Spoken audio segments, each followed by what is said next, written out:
Ladies and gentlemen, boys and girls, children of all ages, welcome to Sox On Tap. Tony, my first reaction is just, fuck yes, let's go.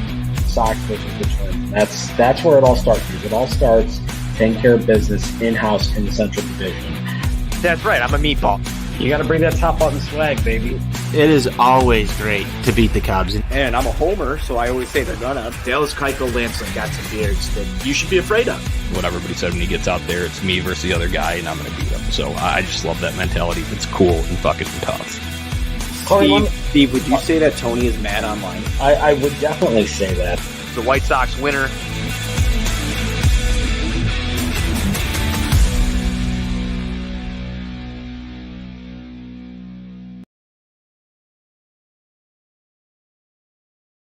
Welcome to Sox On Tap. I'm your boy Buzz. I'm joined by my dude Tony, aka Tony on Tap. And we're here to recap another White Sox loss, 6-5 again to the Los Angeles Angels. Before we get into this one, be sure to go on TapSportsNet.com for all your Chicago sports literature and podcasting needs. Following us on Twitter at Sox On Tap and on Tap Sportsnet.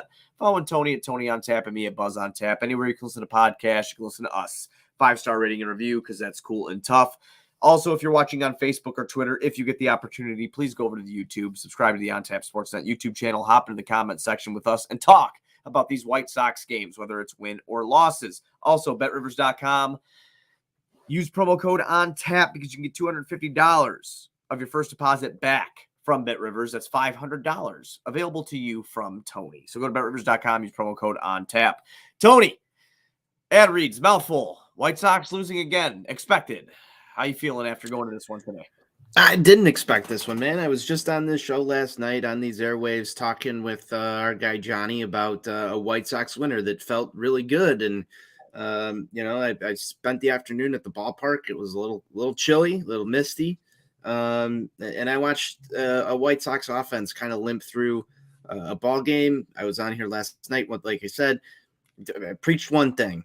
You're going to have to score runs and give Dallas Keuchel some run support. Offense didn't do that. I thought, for all intents and purposes, man, Dallas wasn't there today. The offense wasn't there today until late. So it was just, it was far too late for them to mount that comeback. They had an opportunity to win this game in the ninth, but there were plenty of opportunities along the way today, Buzz, for this team to put a couple runs on the board, and they failed to do that. Just another one that really hurts. Yeah, 3 for 9 with runners in scoring position tonight, like you pointed out before the show started. And then Dallas Keuchel on the mound, who's been struggling. He's got an 8.40 ERA, Tony. He's been pretty terrible, dating back to last year, obviously, how bad he was. The change from the 2020 year to now is just so substantial. It's almost hard. It's just hard now because there's no way to defend him even if you're a fan of him. He's been that bad. He's had his comments in the locker room and stuff like that, but run support wouldn't have done anything for him because the Sox at this point haven't been able to provide it. So Dallas needs to be damn near perfect, and he wasn't.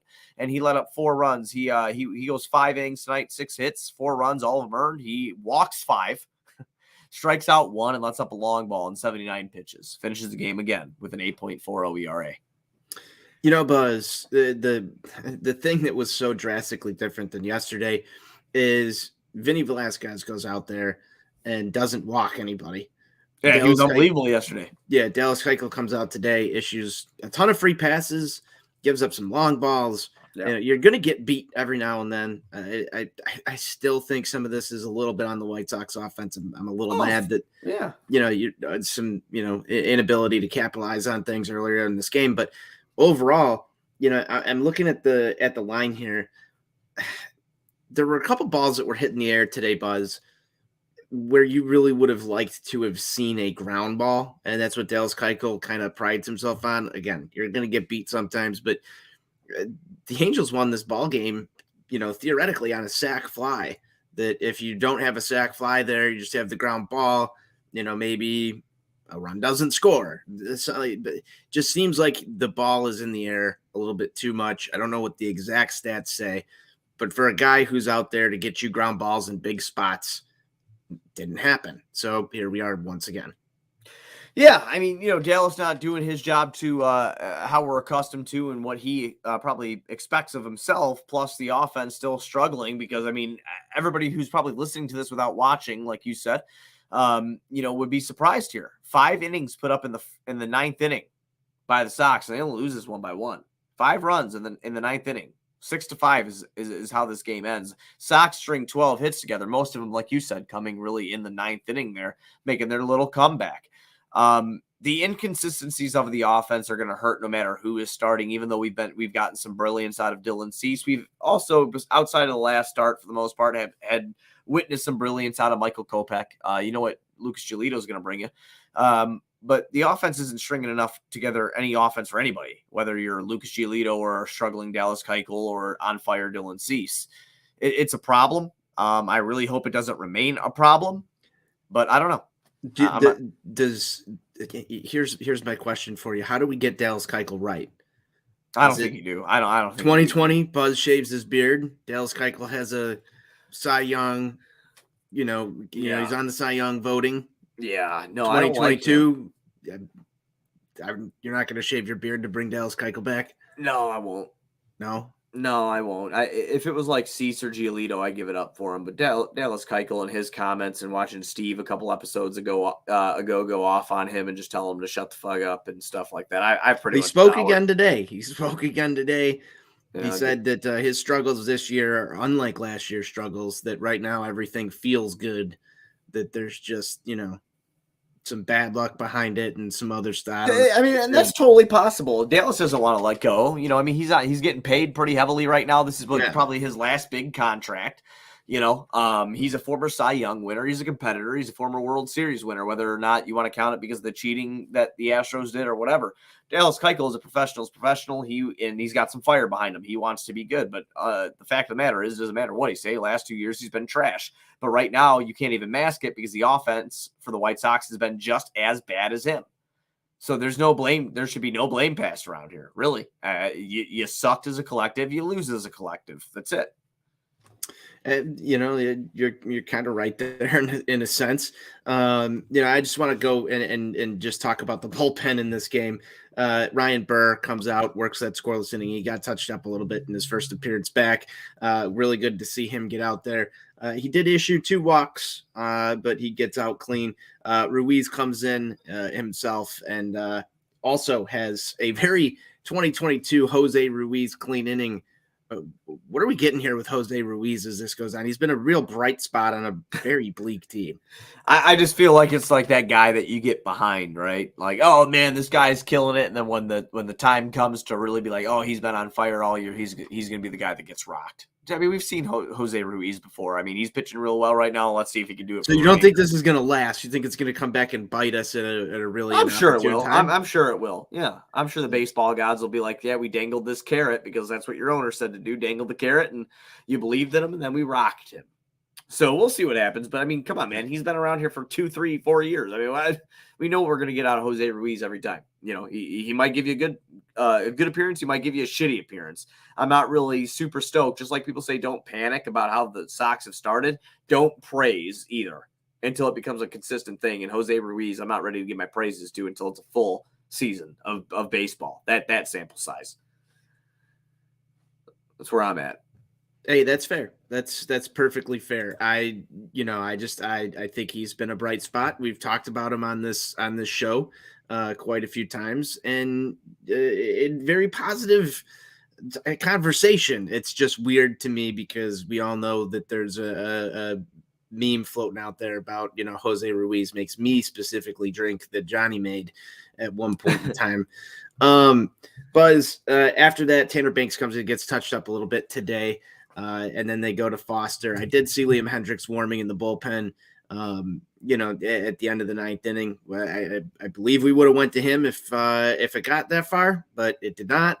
Overall, bullpen fairly okay in today's ball game. They held it here. Outside of Tanner Banks, kind of gave up some insurance runs, but that dude's been more than you can ask for. Yeah, Tanner Banks has been great. He Crochet thus far this year. I'll tell you what, he pitched a lot. He had 44 pitches tonight. in an inning in a third. Yeah, 1.1. So I mean, he pitched pretty well, 44. But he did let up the 2 earned runs. But again, I mean, the game was already 4-0 at that point. What are you gonna do? See, I don't like seeing that this team is the 2021 Twins yet. That kind of hurts. I'm not ready to put it there yet. No, I'm not ready to put it there yet, but I'm just gonna throw some comments up. Yeah. Brandon Stokes in here. Dallas is cooked. Yes, I agree with Stokes. Thanks for tuning in, Brandon. Nathan, Dallas is an Astros double agent. That is the most realistic thing I've heard on the show in a long time. Well, it's not Tinfoil Hat Tuesday yet. Maybe we'll get there at some point. Let's get to this 9th inning, Buzz. Okay. The crowd all game it was a fairly decent crowd. From all the pictures I saw online, Tone, you had a hell of a time getting in there, and you had a hell of a time getting out. I did not have a hell of a time getting in. Wow, that's what I saw online. Everybody was saying, like, holy shit, it was crazy, very busy. Did not have that problem. I was actually one of the last cars into Lot B. Walked right up, walked right in. I was in about probably about half hour before the game started. Didn't have that problem on the right side gates over there in Lot B. Good for you. There you go. It was fairly simple. I did see pictures though. Apparently, a lot of people did have issues getting in the gates. I will say this: the line was a little bit of a wait.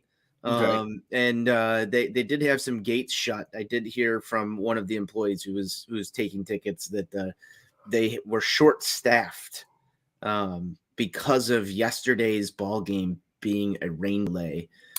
They were short staffed. So I don't know what that means in Jerry speak, Buzz, but it just sounds like maybe Jerry met his employee budget for the weekend and wanted to staff this one a little bit differently. Gotcha. Okay. If you were one of those fans who were stuck in the lines, don't blame the employees. There's one person that should be blamed on. Am I wrong saying that, Buzz? Absolutely not. Okay. Jerry, it's your fault. It's all your fault. But yeah, like you said before we got on, that 9th inning, you said you had a great time in that 9th inning. In your words, some of the most exciting White Sox baseball you've gotten to witness this year. Yes, absolutely. In person, especially, you get yourself into a ball game where you're down 6-0 in the bottom of the 9th. And I've watched this team in the bottom of the 9th. Most people, it's turn the game off territory, go home time. It was not go home time today. And, I will say this. It was, Buzz. It was the most fun I've seen this White Sox team have and the most fun I've seen the ballpark outside of opening day. Were you one of the shirtless dudes in the outfield? I was not one of the shirtless dudes in the outfield. I was down the third base line there near the foul pole. I did see the shirtless dudes. At one point in the 9th inning, bring good juju, huh, Tone? Yeah, they were bringing some good juju. They got the place alive. I will say this. When the crowd is rocking, this White Sox offense seems to do a little bit better. You had the shirtless dudes in the outfield, and then you had an A balloon break away from the happy birthday, and the A balloon made its way from, somewhere maybe 2 sections from the outfield over all the way down behind home plate. There was a lot of chanting. People were getting excited, having fun. And, the White Sox offense starts to move a little bit here. You had yourself a nice little comeback. Unfortunately, ends with Gavin Sheets, making the final out with the bases loaded. I will say this. If Jose Abreu got a hit there instead of being hit by a pitch in that situation Maybe before, we talk about something different right now. We might be talking about something different right now. And I thought, and I had a little bit of hope that this was going to be that game where this team solidified its turnaround. They came so close there. The energy in the ballpark finally lifted for just a little bit. It looked like people were having fun. There was so much going on. And, it just too short there at the end. That hurts, I think, even just a little bit more. It sucks, man. It sucks that they came away short here because it would have been that win. It would have been the win that people talked about for the rest of the year. I think that you could take like the play that they've had over the last few days or something like that and maybe try to spin that into a positive, maybe they're going to be on their way back here. I mean, let's be honest. The Angels have been playing really good baseball all year. They finally have a pitching staff, okay, to go along with their offense. Because I mean, me and you talked about this last year. Their offense was never the issue. It was their pitching. They got some pitching now over there. I feel like the Sox are playing this team competitive, especially within the last 2 days. And again, yeah, they sucked all the way up until the 9th inning today, but still they strung some runs together and made it a game. So maybe this still could be subtly a turnaround. Within the offense and within the team itself to start making some special things happen here and finally get on the W column. I hope so. I hope that that's what happens because you know what they did play a competitive ball game today, especially in that 9th inning. I'm not going to give them too much slack here though. At the end of the day, it needs to be a win in order for it to be, a successful day at the ballpark. But you could take away a few things here. I like the fact that they didn't go down without a fight. They could have went 1, 2, 3 in that 9th inning, and there would have been no fun in the ballpark. The result's still the same, but you have to start to bring some of those vibes, that juju, the fight, the just the sense that this team is dangerous because they can be. You have to be dangerous in these ball games. When you're forcing pitching changes in the 9th inning because you were down by 6 and all of a sudden this thing gets close. Yeah, all of a sudden you're back competing now. Yes. So you're back competing, and that's what you want to see this ball club do. It's a little bit different than some of those ball games earlier this week where, it's the 9th inning and you can pack it in because you damn well know this team's not going to get a hit. You have to give people a reason to stick around. Right. And I liked that. I like that fight. Yeah, I'm hoping they can turn this into a thing. Again, we said this last time we were on together, which was Friday night when you and I did the episode together, that we've been waiting for this offense to turn around, make something happen, and string together some wins because they have the talent to do it. Again, with Dallas Keuchel on the mound, him not pitching really great. I kind of get it, but at the same time, just them going so dark and quiet like they do inning after inning and then finally stringing some runs together. It's just not enough to get the job done, whether it's fun or not. And I don't know how to get there. And I feel like I sound like a broken record from the last episode because I kept repeating that. But maybe, like I said, maybe this is the big turnaround. You have one more game against, the Angels here tomorrow, and then you go into your series against the Cubs. So maybe that'll be a turnaround, Tone. I don't know, but maybe it'll be something. It's got to be something. It has to. There's, it still says World Series or bust on the White Sox Talk, podcast Twitter profile there. Right. I think the expectations are still the same. So if we're going that route, there has to be a turnaround. There has to be a unifying moment. They have really dug themselves a very, very deep hole that they seemingly have, just continuously tried to climb out of, but end up digging themselves further into. Right. And that's why I said, end of the day, the result isn't what they needed here.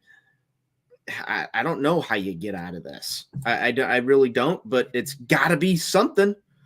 They have to figure it out. I mean, the injuries have been trash, especially the timing of them. Everything that's kind of gone down with that, the inconsistencies from top to bottom outside of a guy named really Tim Anderson at this point, who's batting a crazy 333, struggled to get 3 hits again today. Really the guy making it happen out there. They have to figure it out, especially tomorrow, because you're going up against Sandoval tomorrow, who's a very good pitcher. I'll read you his stats real quick just to preview it. It's Patrick Sandoval, his left-handed pitcher. For those of you that don't know, he's 1-0. He's got a clean ERA. He's pitched in 15 innings this year. He's only let up 9 hits. He's struck out 20. Yeah. Yeah. So, I mean, Sox got their last win against the left-handed pitcher, if you remember. So hopefully we can do that again because he's going up against Dylan Cease, our mustached hero. 2-1 with a 3.27 ERA, 22 innings pitched. He's let up 16 hits. He has struck out 28, walked 10, and let up 1 long ball. So Dylan Cease, arguably the best pitcher on the staff tomorrow, going up against Patrick Sandoval. It's going to be a good pitching matchup. It's going to be a very, very interesting pitching matchup. You're throwing, I guess, is he still our ace, Buzz, right now? Who, Cease? Yeah. I mean, I don't want to upset all the Giolito people or the Lance Lynn people. I don't know. I think Lance Lynn's not in the rotation right now, so I'm going to say, that's very true. I guess it's down between him and Giolito, and you could add Kopech in there for the first couple starts, but I'm sure people say Giolito.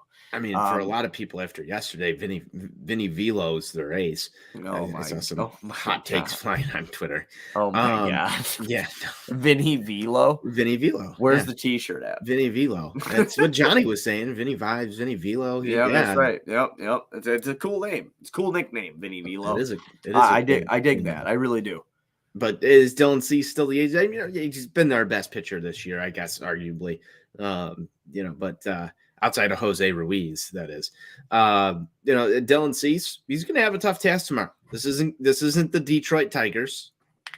This is Shohei Ohtani. It's Mike Trout, Anthony Rendon. Yep. It's going to be tougher for him to get through the first 2 times through the order without getting touched up a little bit. This will be a good test for him.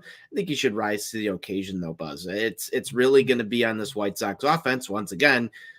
This guy's got 20 Ks in 2 or 3 starts here. Yeah, 15 innings, 20 Ks in 15 innings. So he's very good, very good. Yeah. So it'll be interesting. We'll see what happens. But Sox do well against left-handed pitchers for the most part. So maybe this will be a good time to really mess him up and bring his numbers up where they belong. I love the vibes there, Buzz. I'm trying, dude. What else do you say? They suck. We're in trouble. I don't know. No. You don't say that. You don't say that because it's the same thing over. We've got to beat the drum. This team should be playing better, and we all know they should. We all know they should be playing better. Are they a bad ball club right now? They sure look like it. You're going to have to do something, and hopefully you carry over what you had in that 9th inning. That'd be great. Quick turnaround. Yeah, quick, like you said, quick turnaround. bring it on, dude. Play with some confidence heading into the crosstown series, very early this year, but bring it in there, man. Press. Do something. Pretend like it's important because it is, because you're not playing well. You're 8-13. So, let's catch up. Let's start stringing some wins together. No matter who the opponent is, just start doing it now so we don't fall too far away.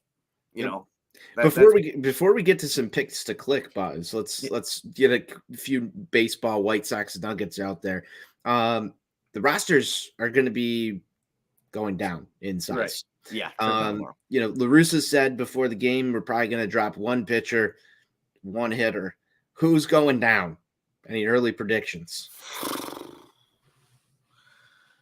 Shit, that's tough. I think Mendick probably. I think Danny Mendick will end up going down. I don't think Berger is going to go anywhere. I think Berger, outside of shortstop, and you got Josh Harrison already. You got Lurie Garcia already up on this roster. I don't think there's any need for Danny Mendick, honestly. And I'm not trying to say that to sound like a dick. I like Danny Mendick. I think that Danny Mendick's I'm not saying that to sound like a dick. I'm not, because a lot of people a lot of people don't like Danny Mendick. I don't know. And then maybe I don't see Foster going anywhere. Out of our pitching, I don't know. I think that's why you saw Ryan Burr today. Yeah, I think that's why you saw Ryan Burr too. It gave him another chance. Why you saw Ryan Burr. I don't know.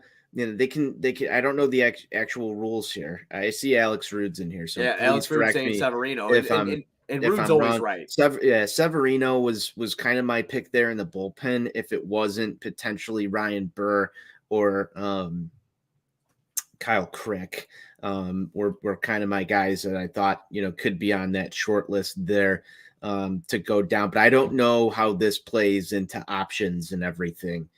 In guys' contract. I just think it's bullshit. I just think it's bullshit if Jake Berger goes down. I think it's bullshit if Jake Berger goes down here. And Alex brings up a point. You can get him an AB every day that he can't get Alex in the bigs. Right, per usual. That's correct. I was incorrect there. Crick, they already sent down. This is why we've got Alex Rude in here spot checking what we're saying. So thank you, Alex. You're my guy. I've had a couple of beers today.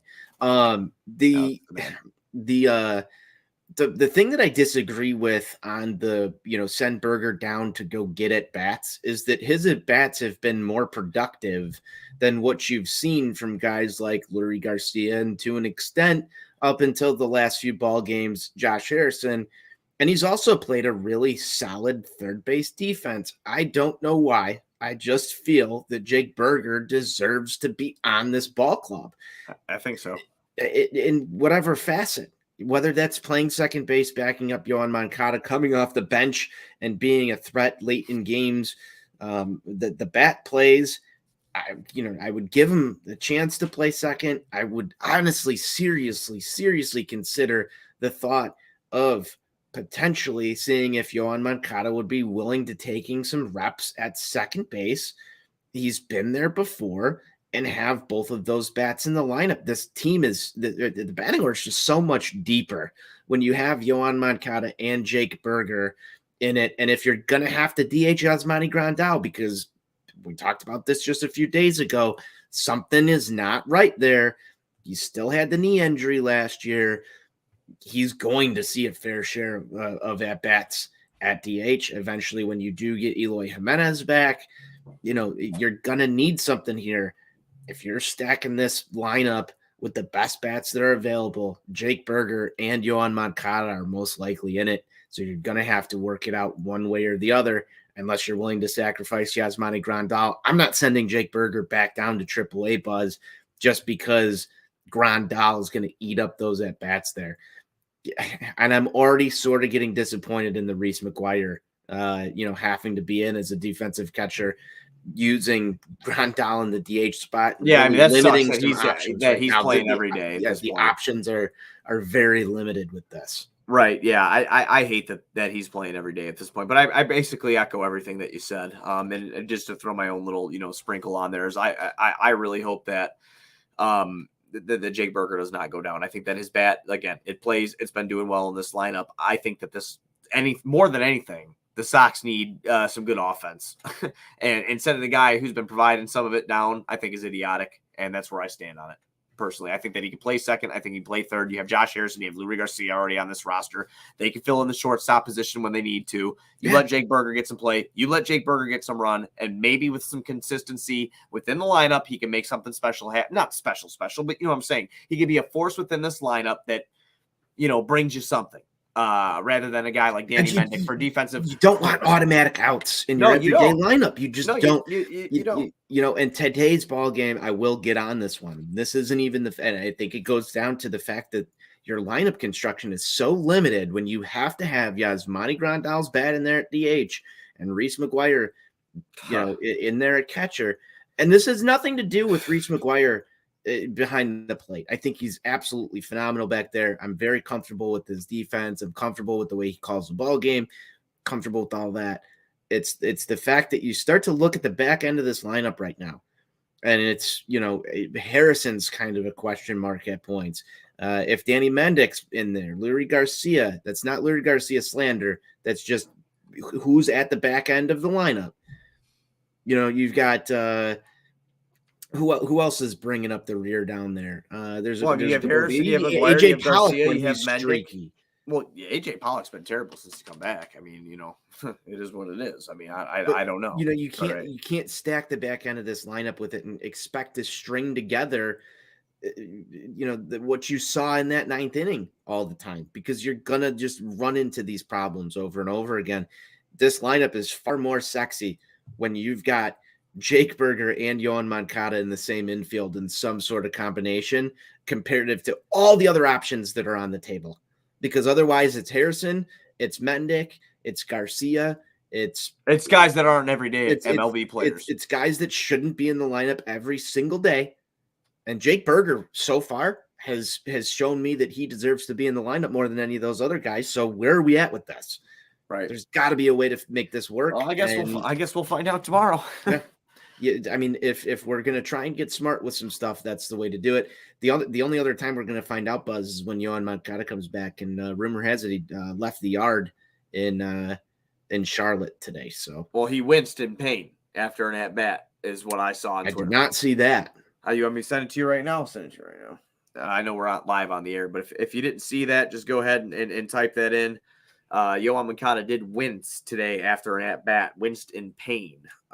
So I got to find that that tweet and I will send it to you, Tony. But Please do. Alex Rude's also in here. We talked about this a little bit yesterday. He was talking to his Dodger fan friends about the typical Pollock season with lots of cold streaks, with heaters that when he's hot, he's hot. I've heard this as well. I've followed Pollock, his career, just, playing fantasy baseball and just being a fan of the guy. Right. He is definitely a guy that when he gets hot, he is absolutely just lethal. I'm waiting for that to happen. I know that everybody's impatient. As Johnny says, you want immediate results all the time. That's just how we're programmed. You want to see the immediate results. I'm waiting for that hot streak. I know when it gets here, we're going to be raving about him on this show. No doubt about it. I'm sure it'll happen. You hope that something like that happens now, right? To just right the ship, and then that will help propel things. Hitting's contagious. We know that. I think Steve # confirmed it at one point. So, there you go. You can get hot AJ Pollock. Yeah, let's hope so. So, who is your pick to click for tomorrow's game? Who you got? Let's stay with AJ Pollock. I mean, okay, let's go. Let's get this started. Let's get the party started. I don't know what we've got to do, but speak it into existence a little bit here. I want to see this hot streak. I'm gonna go Burger. I'm going Burger tomorrow. Burger. There we go. Yep. I like end of the series. I want him to stay in. He's gonna show why they made a good decision on leaving him up here. So I'm gonna go Jake Burger tomorrow. You got a backup? Do I have a backup just in case he does not play? Yeah, I'm gonna go Yasmani Grandal. I need to see. I need something. So maybe give him some good juju. First time I think I've chosen him this year. So hopefully he can do something. Very nice. Very nice. You got anything else, man? No, this has been some pleasant baseball chat. I mean, we're getting far too used to losing ball games and talking about them on here. I want to just say thank you. Cheers to all the listeners who tuned into this. Come out here, converse with us, especially those that comment in the YouTube. I appreciate all of you. Buzz, we got to get some wins here, man. I don't know what it's going to take. We're just going to keep trying. Because as Johnny and I talked about last night, talking about wins and drinking victory beers is far more fun than this, even though I still enjoy this. But it's still fun time. But I want to win. Yeah, absolutely. I want to win. I don't have much else either, Tone, so I guess I'll just lead it out if you're cool with that. That's fine. Everybody be sure going on tapsportsnet.com for all Chicago sports literature and podcasting needs. Saying a prayer tonight that the White Sox win tomorrow. That'd be also great. I just added that one in because I really want them to win. Anywhere you can listen to podcasts, you can listen to us, 5-star rating and review because that's cool and tough. Follow us on Twitter at Sox On Tap, at On Tap Sportsnet. Follow Tony at Tony On Tap and me at Buzz On Tap. If you watched on Facebook or Twitter, please go over to the YouTube, subscribe to the YouTube channel, hop into the comment section with us. That would be awesome. Also, if you're a betting person, BetRivers.com, promo code On Tap. They will match up to $250 of your first deposit. So please do that. BetRivers.com/promo code On Tap. And they will match up to $250 of your first deposit. Some variation of us will be back tomorrow after Dylan Cease takes the mound against Patrick Sandoval. Let's get that dub and White Sox forever. White Sox forever.